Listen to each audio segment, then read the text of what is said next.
Shalom almal en welkom by Rekabi Ivrit, Chofetz Chaim uitgawe Parashat Noach.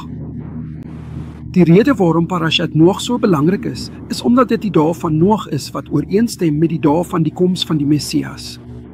In hierdie Torah gedeelte hierdie week sien ons dat die woord Hamas genoem word. Soos jy weet, het ek hieroor in die boek The New Hamas geskryf.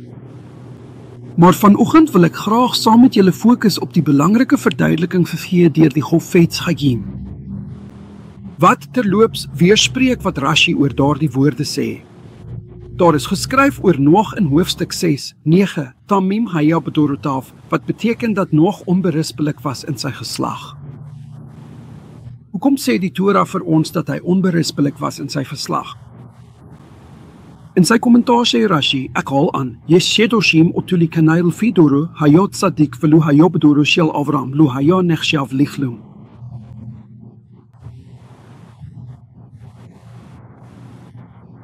Dis 'n verstommende kommentaar. Rashi het gesê, daar is sommige wat sê dat in die geslag van Abraham, as jy Noach daar sou plaas, hy soos niks in vergelyking met hom sou wees. En sommige bespot eintlik die geregtigheid van Noach. Is dit die geval? Hy sê immers dat hy Tamim was, Tzadik Tamim. Was hy heeltemal regverdig, gedeeltelik onregverdig, gedeeltelik regverdig? Watter een is dit?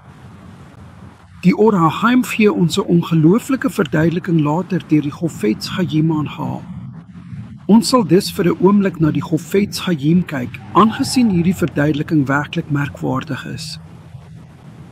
Hy gee 'n gelykenis van 'n donkie wat gewerk het. Dag en nag. En hierdie donkie, al het hy dag en nag gewerk, kon net 10 shekels per dag verdien. Maak nie saak wat hy doen nie, al werk hy dag en nag, sal hy nooit ryk wees of ooit welvarend wees nie. Hy sal nooit geld kan wegsit om te spaar nie. Hy sal net 10 shekels per dag verdien as hy van sonsopkoms tot sonsondergang werk. Maar wat as dieselfde donkie tydens 'n oorlog? Nou deur die weer mag gewerf word om die goud en silwer te gaan bytmaak en terselfdertyd die gewondes te vervoer, wapens te neem, ammunisie na die slagveld te bring. Wat sal die waarde van die donkie dan wees? Die waarde van die donkie sal onskatbaar wees en hy sal in hierdie tyd ryk kan word. Hy sê dit is hoe ons die woorde Tamim haya bedorotav moet verstaan. En ek haal aan. In die tye wanneer 'n man op 'n moeilike manier in die Torah en die mitzvot moet werk vir die toekomstige wêreld, ontvang hy 'n sekere beloning.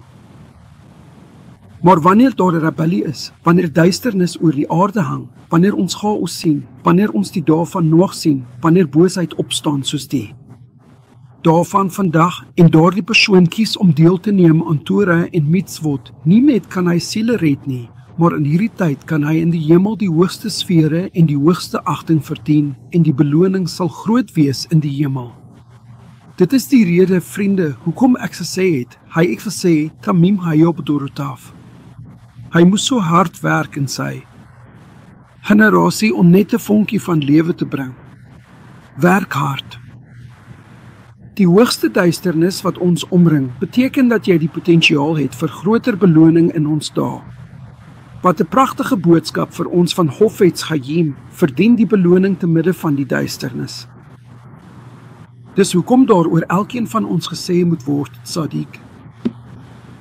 Tamim bedorotav in ons generasie vandag. Dit is vriende, Rekabi Ivrit.